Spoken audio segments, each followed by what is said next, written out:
The time has come for me to make the decision that I've always planned for my whole life, that solidify our love and strengthen our love by going through this process. There's a gentle breeze, all the birds are making homes inside the evergreens.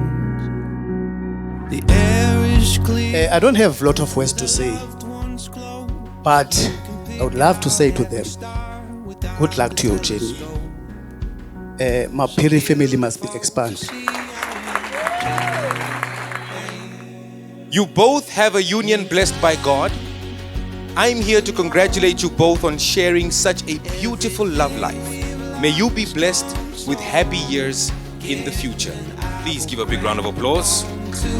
Your arm, a little stronger than we were before. I've missed your face. Has it been that long? Looking forward to a fire and a sing-along. Let's stay the same as the children grow and teach them all the simple things we thought we used to know.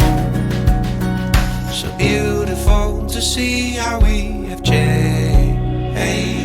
In time, you know, everything we've lost comes home again, and I will grab onto your arm, a little stronger than we were before. In a world, in a day, we are all brand new, and it's love that we're fighting for. I'm proud, you know, that we always held out.